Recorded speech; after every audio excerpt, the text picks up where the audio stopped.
एक बड़ा पहलू है कि अभी चाचा अपने पत्ते क्यों नहीं खुल रहे, इसी पर हम चर्चा करेंगे। आपको बता दें कि हमारे साथ दो खास मेहमान रहेंगे, कई खास मेहमान रहेंगे, लेकिन अभी फिलहाल हमारे साथ दो खास मेहमान हैं। कपिल श्रीवास्तव जी हैं, प्रवक्ता हैं सपा के। डीपी यादव जी रहेंगे, प्रवक्ता प्रसपा। और विजय उपाध्याय, राजनीतिक विश्लेषक हमारे साथ जुड़े। लेकिन सबसे पहले मैं राजनीतिक विश्लेषक से बात कर लेता हूं, विजय उपाध्याय जी। विजय उपाध्याय जी, आप इस फैसले को कैसे देख रहे हैं? क्योंकि डिंपल यादव का नाम तो था, लेकिन उतनी तेजी के साथ नहीं था, क्योंकि वो सक्रिय राजनीति से अभी दूरी बनाकर रखती है। लेकिन डिंपल यादव का नाम आगे करके अखिलेश ने बहुत ही बेहतरीन रणनीति का काम किया है और बीजेपी को अब सोचने पर मजबूर कर दिया है। हाँ, निश्चित तौर पे देखिए, डिंपल बहुत ही मजबूत नाम है मैनपुरी से। बाकी तेज प्रताप और धर्मेंद्र चूंकि वहां से रिप्रेजेंटेटिव रह चुके हैं, तो शायद उनसे कुछ लोग खुश होंगे, कुछ लोग नाराज भी हो सकते हैं। लेकिन मैनपुरी के लिए डिंपल एक तो ये जनाब फूल की खेती करके 1 एकड़ में 1 साल के 30 लाख तक कमा रहे हैं।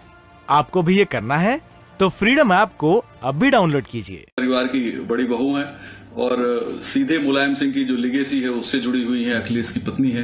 तो ये अखिलेश वहां से विधायक भी हैं करहल से, तो ये बहुत ही महत्वपूर्ण है। पूरा जो चूंकि नेताजी के निधन के बाद से जो माहौल में थोड़ा उनके प्रति जो सिंपैथी है, जिस तरीके की वो भी पूरा इनके खाते में आ जाएगा और लड़ाई आसान होगी, ऐसा मुझे लगता है। समाजवादी पार्टी ने अपनी रणनीति में ये बात समझी है कि डिंपल को उतारने से लड़ाई बहुत आसान हो जाएगी और एक आसान लड़ाई में जीत अच्छी हो जाएगी, शायद मार्जिन भी बढ़ जाए।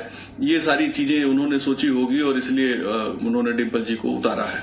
जी, लेकिन विजय जी, लग रहा है आपको बीजेपी की कहीं संभावनाएं अब डिंपल यादव के आने के बाद एक बड़ी चुनौती होगी बीजेपी के लिए?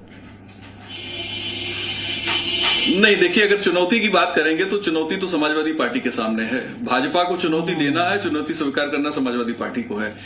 2 लोकसभा सीट, एक अखिलेश जी की, एक आजम खां की, ये भी समाजवादी पार्टी ने लूज कर दिया। अब उसमें तरह तरह के आरोप जरूर लगते हैं, लेकिन सीटें हारी हैं आपने, सच्चाई यही है।